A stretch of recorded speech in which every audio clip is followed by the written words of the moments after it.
बात करते हैं देश के उन बच्चों की जिनके लिए उनकी परीक्षा फिक्र का कारण बन गई है। पूरे देश में 1,04,00,000 बच्चे समय 12वीं के छात्र हैं। इनमें से सीबीएसई के अलावा राज्यों के बोर्ड के छात्र भी शामिल हैं। और ऐसे में जबकि घर घर कोरोना फैला हुआ है, कई बच्चों ने अपने माता पिता या बेहद करीबियों को खो दिया है। इन छात्रों को लेकर फिक्र तो बनती है। कल सीबीएसई की 12वीं बोर्ड परीक्षा को रद्द करने का फैसला तो कर दिया गया, लेकिन इससे जुड़े कई सवाल सामने आ रहे हैं जो आपके मन में भी होंगे।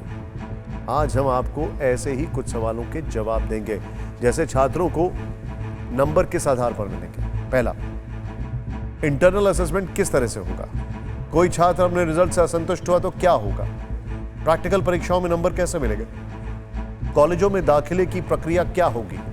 मेडिकल इंजीनियरिंग कॉलेज के लिए एंट्रेंस एग्जाम कैसे होंगे। और विदेशों में पढ़ाई के इच्छुक छात्र अब क्या करेंगे।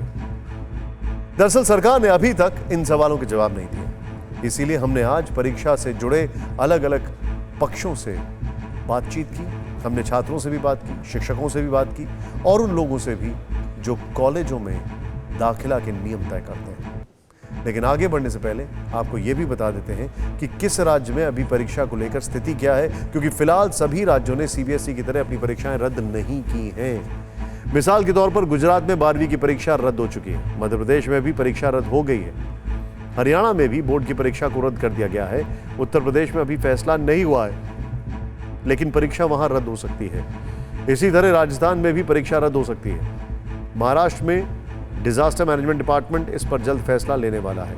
तमिलनाडु में अभी फैसला नहीं लिया जा सका है। कर्नाटक में भी अभी फैसला बाकी है और पश्चिम बंगाल में इस मुद्दे पर कल फैसला हो सकता है। छत्तीसगढ़ में परीक्षा जारी है, वहां छात्र घर से ही परीक्षा दे रहे हैं। बिहार में 12वीं बोर्ड की परीक्षा हो चुकी है और रिजल्ट भी आ चुका है। आइए अब हर उस सवाल का जवाब तलाशा जाए जो इन परीक्षाओं को लेकर आपके मन में, आपके दिमाग में आ रहे हैं। छात्रों के सामने बड़ा सवाल यह है कि आखिर उनका रिजल्ट किस आधार पर तैयार किया जाएगा। हमने सूत्रों से बात की तो इसका जवाब ये मिला कि 9वीं, 10वीं और 11वीं इन तीनों का इंटरनल असेसमेंट किया जाएगा और इसी के आधार पर 12वीं का रिजल्ट घोषित किया जाएगा। कहा जा रहा है कि अगर किसी छात्र को फिर भी लगे कि उसे 12वीं की परीक्षा देनी चाहिए तो कोरोना के हालात सुधरने पर उसे मौका दिया जा सकेगा। वैसे कुछ राज्यों ने तो कह भी दिया है कि वो पिछली परीक्षाओं के आधार पर ही इंटरनल असेसमेंट करेंगे। और मध्य प्रदेश के विद्यार्थियों का भी हम जीवन सुरक्षित रख सके और उनके भविष्य को भी हम आगे बढ़ा सकें, इन दोनों बातों का विचार करके हमने फिलहाल परीक्षा निरस्त करने का निर्णय किया है।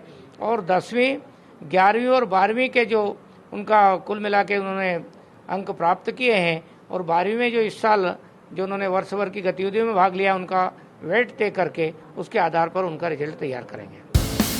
हम फिर एक बार बता दें कि अभी तक ऐसा कोई खाका सामने नहीं आया है, लेकिन 12वीं के कई छात्रों में इस बात की फिक्र है कि कहीं इंटरनल असेसमेंट के आधार पर रिजल्ट तैयार करने में उनके साथ भेदभाव तो नहीं होगा।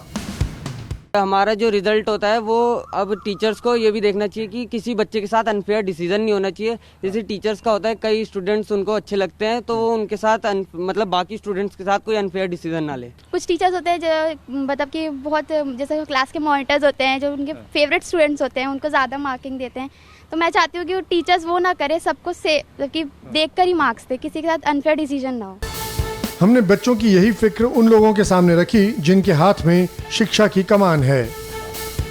कितना भरोसा स्कूलों पर किया जाए कि वो जो आकलन करेंगे बच्चों का सही करेंगे, जिससे कि जो भारत का भविष्य है वो सही तरह से बाहर निकल के आ पाए। देखो, इस पूरे सिस्टम में जिम्मेदारी टीचर्स के ऊपर है, स्कूल के टीचर्स के ऊपर। और कम से कम मैं एक शिक्षा मंत्री के रूप में अपने शिक्षकों पर पूरा भरोसा करता हूँ, क्योंकि बात सिर्फ एक एग्जाम की नहीं है।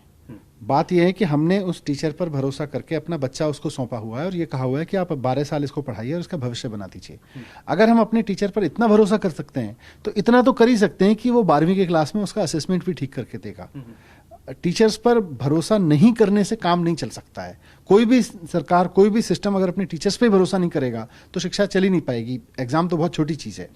तो टीचर्स पे भरोसा करें, उनकी विजडम पे भरोसा करें और जो अपना असेसमेंट सिस्टम है उसको इस तरह से बनाएं कि वो मतलब ये मान के बनाए कि वो बच्चा आपके पास पहली बार नहीं आया है, वो 12 साल से आपके पास है, और 12 साल के सिस्टम में टीचर्स कोई ट्विक कर देंगे और उसको कुछ हेराफेरी कर देंगे, मैं नहीं मानता हूँ। फिक्र आपकी, सोमवार से शुक्रवार रात 9 बजे सिर्फ TV9 भारतवर्ष पर।